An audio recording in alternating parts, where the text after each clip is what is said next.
Alright everyone, we start off today talking about the Netflix memo. Of course, they put it out, they changed their cultural mission statement sort of thing at Netflix, and one part of it actually has people quite happy if they oppose the censorious wokeness of the current zeitgeist of far-left society, the creeping socialism of the Western world. And that's that effectively they're telling employees, look, we're going to host material you may not like, and you can grump about it if you want. Maybe it's just best if you quit, if you're really that concerned about it. This is in reference to Chappelle and some of these other people who, especially comics, because they make off-color jokes, and there are a lot of people out there with an extremely underdeveloped sense of humor, an extremely underdeveloped mental faculty in general, and they just can't understand that something is capable of being funny that they don't politically or socially agree with. They don't understand like self-deprecation and stuff because their entire mentality is built off projection. It's just like the anti-gunners when they obsess over penis size. Really, these are midgets and manlets and things like that, people who are physically inept, people who are mentally not really there, people who tend to be fiscally, they're on the lower end of society. And so they fixate on people who, choose to exercise control over themselves, who are stronger than they are, who are better armed, etc. And they project their own weakness in a hyper-sexualized, bizarre Freudian form for example, onto gun owners. This is happening with regards to the online world, on-demand, Netflix, of course, and these other things, where people who have absolutely no humor at all, effectively they sling a bunch of mud at people that are funnier than them, that are more successful, that are more talented, and they resort to idpol, and part of that is just political because it's been spoon-fed to them, especially the millennial block of people working there over time. But I'd like to point something out. The fact that Netflix is paying lip service to free speech is great. It's better than them coming out and doing a mission statement saying, well, we strive to be the least offensive on-demand company. They know better. And that's really the sum and substance of this. This is just to make money. What this is Netflix realizing that a lot of companies have crossed the Rubicon, and I think Musk and even to an extent Bezos are doing the same thing here. It's a branding strategy. They've realized that the zeitgeist of censorship has overstretched now. The field is wide open to be the least censored of the highly censorious firms within your field. Netflix within on-demand, Twitter within social media, more like anti-social media, Amazon within publishing and distribution. If you can hit that sweet spot where you're still 90% as censored as you were a day ago, and you're just as censored as you were a couple of years ago. So you're already hyper-censoring everything, but you are hyper-censoring it less. You stand out from the field insofar as the mainline groups go. For example, and this is exactly like what Elon Musk is doing with Twitter. Right now he's hammering away on the bots issue. He's trying to lower the cost of his acquisition. I don't think it'll work. I think he acquires it at the price pre-agreed upon, and he's sort of dragging the site to put pressure on them to make sure that they sell. Because if they don't, then he can say, well, obviously, they had a real problem with bots on the site. I exposed it, and then the deal fell through, and now I gave him $1 billion, but it won't save them. What Elon Musk is doing, he has realized, this is my genuine belief, he's realized that most of the mainline tech sites are hyper-censored. That is, YouTube, you can get banned, we're literally talking right now, for some of you viewers, you can get banned for talking about gender. You can get banned for talking about drugs in the wrong way.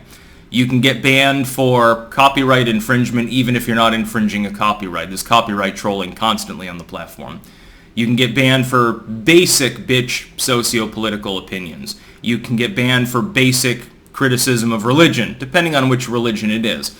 It is a highly censored platform, YouTube, at this point, which is why BitChute and Odyssey and all these other wonderful sites exist, by the way. On Twitter, you can get banned for talking about gender. You can get banned for talking about medicine in the wrong way.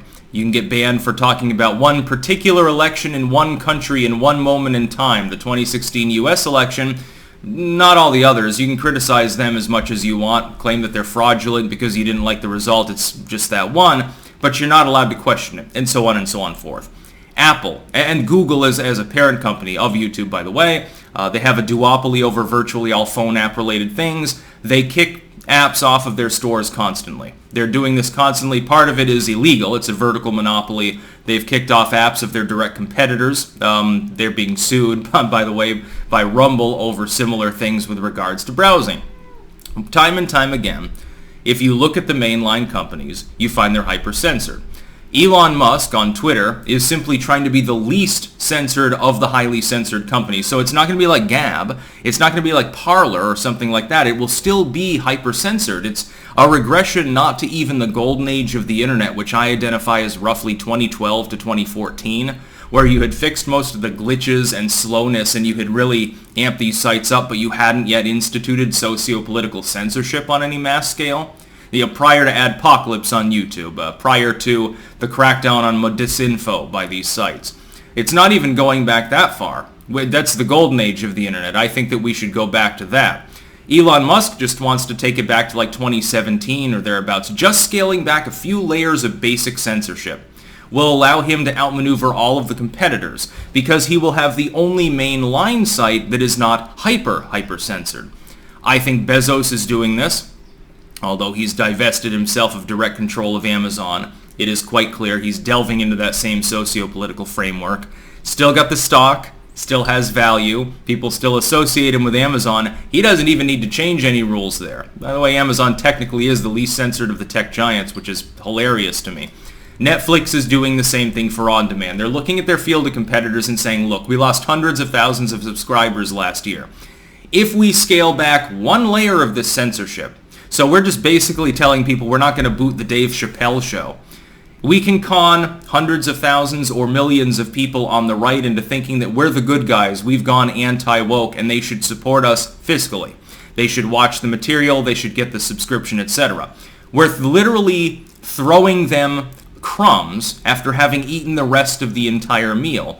But they'll be happy to have them because none of the other sites are even giving them the crumbs. Meanwhile, there are genuine content creations, independent, very talented, all over the internet, even on the mainline sites insofar as they platform things.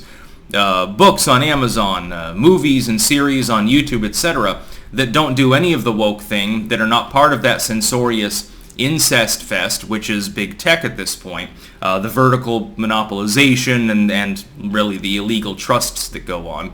And those are being preempted in the news cycle. You'll notice they're focused very much on Elon Musk, Jeff Bezos, and now Netflix. The left will pretend, and it is pretense, that it is some threat to society. It's not. It's basically going back to the way that the internet worked only a couple of years ago. It was already being heavily censored by then.